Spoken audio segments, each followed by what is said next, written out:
Abu Al-Hasan Al-Qabisi rahimahullah berkata, madhab yang sahih dan menjadi pegangan Ahlus Sunnah wal Jamaah ialah bahwa ruh itu setelah keluar dari tubuh diangkat oleh para malaikat sampai dihadapkan kepada Allah subhanahu wa ta'ala. Lalu Allah menanyainya. Jika ruh itu tergolong ke dalam mereka yang mendapatkan kebahagiaan karena imannya, maka Allah menitahkan, bawalah dia dan perlihatkanlah kepadanya bakal tempatnya dalam surga, atau perlihatkan tempatnya di surga. Maka para malaikat pun membawanya masuk ke dalam surga selagi jasadnya dimandikan. Jika jasad orang itu telah dimandikan dan dikafani, maka ruhnya dikembalikan dan dimasukkan di antara kafan dan jasadnya. Oleh karena itu ketika jasadnya dibawa di atas keranda, dia dapat mendengar perkataan orang-orang yang baik maupun yang buruk. Dan apabila disolati dan sampai di kuburan, maka ruh itu dikembalikan lagi, dan orang itu didudukkan sebagai manusia yang bernyawa dan berjasad. Kemudian dua malaikat datang menemuinya untuk mengujinya, sebagaimana akan diterangkan nanti. Artinya makna dua paragraf ini, kalau menurut Abul Hasan Al-Qabisi rahimahullah yang dinukil oleh Imam Qurtubi, ada prosesi keluarnya ruh, kematian, berpisah sementara, kemudian pada saat dia lagi dikafani, dikembalikan ruhnya tapi belum masuk ke jasadnya, masih bersama dengan kafan atau jasad yang dikafani tadi. Kemudian pada saat masuk ke kuburan, menurut pendapatnya adalah dimasukkanlah ruh tersebut juga ke dalam kuburan, lalu ditanyakan. Dari Amr bin Dinar, dia berkata, tidaklah seseorang meninggal dunia melainkan ruhnya ada di tangan malaikat. Mayit itu melihat bagaimana jasad dirinya dimandikan, bagaimana dikafani, dan bagaimana dia dibawa berjalan, lalu dia duduk dalam kuburan. Abu Hamid berkata dalam kitabnya Kashful Ulum Al-Akhirah, atau membongkar semua yang berhubungan dengan akhirat, kurang lebih terjemahnya seperti itu ya. Apabila malaikat maut telah mencabut nyawa seseorang yang mendapat kebahagiaan karena imannya, maka nyawanya itu dibawa oleh dua malaikat yang berwajah rupawan, berpakaian indah, dan beraroma harum. Mereka membungkusnya dalam kain sutra surga seukuran batang pohon kurma. Sosoknya tetap sebagai manusia yang tidak hilang akalnya maupun ilmunya yang telah diperolehnya di dunia. Para malaikat membawa nyawa itu naik ke angkasa atau ke langit. Selama dalam perjalanan nyawa itu melewati umat-umat yang telah lalu dan generasi-generasi yang telah lampau, bagaikan belalang yang tersebar, hingga akhirnya mencapai langit terendah. Maka ketua rombongan mengetuk pintu, lalu ditanya, siapa kamu? Maksudnya malaikat yang membawa ruh itu akan mengetuk pintu langit dan ditanya oleh malaikat penjaga langit, siapa kamu? Maka penjaga itu pun atau pembawa ruh itu berkata, aku adalah Salsail, dan ini yang kubawa adalah Fulan, sambil menyebut namanya yang terbaik dan yang paling disukainya. Maka penjaga pintu itu berkata, sebaik-baik orang adalah Fulan, karena dia tidak ragu dalam keyakinannya. Kemudian sampailah rombongan di langit kedua, maka malaikat itu mengetuk pintu dan ditanya, siapa kamu? Maka penjaga langit pun dari malaikat berkata seperti tadi. Para penjaga pintu berkata, selamat datang Fulan, ahlan wa sahlan, selamat datang atau selamat bertemu. Dia selalu menjaga sholatnya dengan semua kewajibannya. Makna sampai paragraf sini, setiap langit punya pintu dan setiap pintu ada penjaganya, serta untuk menembus langit-langit tersebut ada amal-amal yang akan memudahkan kita atau ruh kita akan naik sampai ke langit ketujuh tadi.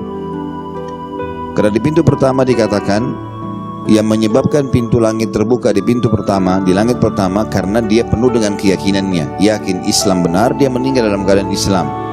Di langit kedua dikatakan selamat datang karena dia menjaga sholatnya dengan semua kewajibannya. Kemudian lewatlah mereka hingga sampai ke langit ketiga. Lalu malaikat itu mengetuk pintu lagi, malaikat rahmah yang membawanya atau kasih sayang yang membawanya, dan ditanya lagi oleh penjaga pintu langit ketiga, siapa kamu ini? Maka Ketua rombongan menjawab. Di sini itu terjemahan kurang tepat ketua rombongan ini ya. Terjemahan yang paling tepat adalah malaikat yang membawa ruh itu menjawab seperti jawaban pertama dan kedua. Kalau ini adalah fulan bin fulan, digunakan namanya si mayit yang paling baik di dunia. Maka para malaikat pintu langit ketiga menjawab atau mengucapkan selamat datang fulan. Dia selalu memperhatikan perintah Allah mengenai kewajiban hartanya dan tidak kikir sedikit pun. Berarti ini amal yang mengetuk atau yang akan membuat langit ketiga terbuka. Kemudian mereka meneruskan hingga sampai ke langit keempat. Lalu pemimpin malaikat tadi mengetuk lagi pintu yang membawa ruh ini dan ditanya, siapa kamu? Maka dia menjawab seperti jawaban tadi dan mendapat sambutan, selamat datang fulan. Dia telah berpuasa sebaik-baiknya dan menjaganya dari perkataan-perkataan kotor dan makanan yang haram. Kemudian sampailah mereka ke langit kelima. Lalu malaikat tadi juga mengetuk pintu dan ditanya, siapa kamu ini?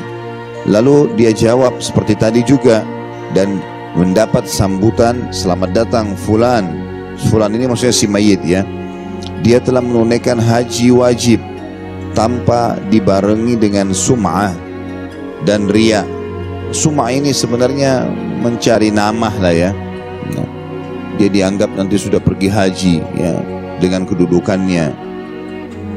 Kemudian sampai ke langit ke-6, ketua rombongan atau malaikat tadi itu mengetuk lagi pintu dan ditanya, siapa kamu? Maka dia menjawab seperti tadi dan mendapat sambutan, selamat datang orang-orang saleh, jiwa yang baik dan banyak berbakti kepada kedua orang tuanya.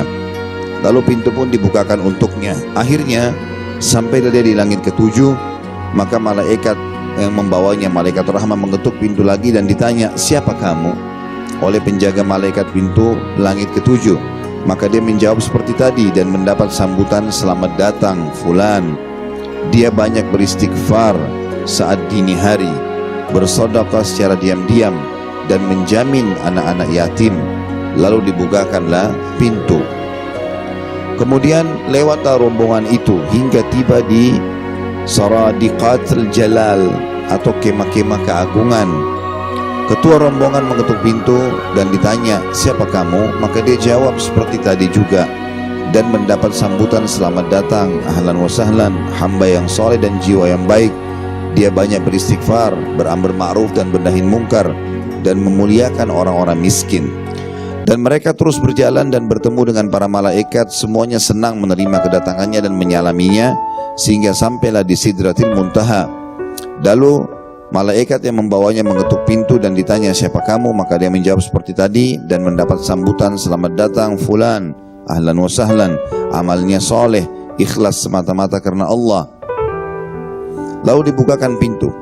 Kemudian mereka melewati lautan api, melewati lautan cahaya, melewati lautan kegelapan, melewati lautan es, lalu melewati lautan embun. Lautan-lautan itu panjangnya masing-masing 1000 tahun perjalanan. Kemudian mereka menembus hijab yang terpasang pada arsy Tuhan yang Maha Pengasih. Hijab-hijab itu sebanyak 80.000 kemah dan mempunyai beberapa balkon. Pada masing-masing kemah ada 80.000 balkonnya, teras maksudnya. Di atas setiap balkon ada 80.000 bulan. Mereka semua bertahlil kepada Allah, bertasbih dan mensucikannya. Andaikan salah satu dari bulan-bulan itu muncul ke langit bumi atau ke langit dunia yang terendah, niscaya dia disembah sebagai Tuhan selain Allah dan niscaya akan membakar cahaya langit. Artinya saking indahnya ya. Ketika itulah ada panggilan dari hadrat Allah lewat belakangan kemah-kemah tersebut, nyawa siapakah yang kalian bawa? Maka para malaikat menjawab, fulan bin fulan. Selanjutnya Allah yang Maha Agung bertitah, dekatkan dia. Kamu adalah sebaik-baik hamba, wahai hambaku. Dan ketika nyawa itu dihadapkan ke hadirat Allah, dia merasa malu dikarenakan beberapa perbuatan tercela dan hina yang telah dia pernah perbuat, sehingga dia mengira dirinya pasti binasa. Namun Allah telah memaafkannya. Riwayat yang sahih berbunyi, pada saat baginda Nabi SAW mengantar jenazah seorang sahabat dan sudah dimasukkan ke dalam kuburan, maka Nabi SAW berkata, ketahuilah kalau ruh orang beriman akan meninggal dunia, maka akan datang kepadanya 3 sosok malaikat. 2 malaikat kasih sayang di kiri kanannya membawa kain kafan dari surga, dan satu malaikat maut yang ada di ubun-ubun kepalanya, sambil mengatakan kepadanya, hai jiwa yang baik, keluarlah kepada rahmat Tuhanmu. Maka ruhnya pun keluar seperti cepatnya air yang keluar dari mulut kendi. Kemudian setelah itu dibawa oleh malaikat rahmat, dibungkus dengan kain kafan dari surga, kemudian dibawalah ke langit. Dan di langit pertama, malaikat ini mengetuk pintu dan penjaga malaikat langit berkata, siapa yang bersamamu? Maka disebutlah namanya Fulan bin Fulan, namanya si mayit yang paling baik di dunia. Kemudian malaikat pun membukakan pintu, begitu terus sampai langit ketujuh. Dan semua malaikat di langit 1 sampai langit 7 berharap ruh ini lewat di sisi mereka, karena kata Nabi SAW, ruh itu mengeluarkan bau yang lebih wangi daripada bau kasturi. Mudah-mudahan termasuk kita insya Allah ini. Kemudian setelah itu riwayat ini diringkaskan atau ringkas saja, tidak ada seperti tadi sampai mengetuk Sidratul Muntaha, tapi sampai ke langit ketujuh. Kemudian terdengar suara dari langit mengatakan, catatkan hambaku ini termasuk penghuni surga. Allah berfirman, dan kembalikan dia di dunia, di sana saya ciptakan, di sana pula saya akan bangkitkan. Maka ruhnya diturunkan bersamaan jasadnya, diantar di dalam liang lahat. Jadi artinya ditunggu jasad tersebut dimasukkan liang lahat, kemudian baru ruhnya dimasukkan lagi ke liang lahat tersebut. Kemudian setelah itu 3 langkah mereka jalan, dia masih bisa mendengarkan suara sendalnya. Dan setelah itu datang malaikat mendudukkan dia, lalu menanyakan pertanyaan yang sudah masyhur, siapa Tuhanmu, ya, siapa nabimu, apa kitabmu. Setelah itu dia jawab, lalu dibukakan bagi dia pintu neraka. Dia ketakutan melihat neraka tersebut, tetapi malaikat mengatakan, lihatlah dari apa Allah haramkan dirimu, karena kau beramal saleh beriman, maka tidak jadi masuk di sini. Ditutup, dibuka pintu surga dengan segala macam fasilitasnya. Dia pun kagum. Maka malaikat berkata, ini tempat kamu sekarang. Lalu dia berdoa mengatakan, ya Allah, cepatkan waktu karena aku ingin masuk ke dalam surgaku. Lalu datang di sebelahnya orang yang tampan, yang wangi, yang bersih, dan dia kagum melihat orang itu. Maka dia mengatakan, saya amal solehmu yang akan menemani kau sampai hari kiamat. Lalu terdengar suara mengatakan, bentangkan kuburan hambaku ini seluas pandangan matanya, dan bukakanlah jalan menuju ke surganya setiap pagi dan petang, sehingga kata Nabi SAW, sampailah padanya bau wanginya surga. Dia tidak masuk ke dalam, tapi dia melihat, dan melihat ini sudah sebuah nikmat, apalagi kalau masuk ke dalamnya. Maka jadilah kuburannya taman dari taman surga, kata Nabi SAW.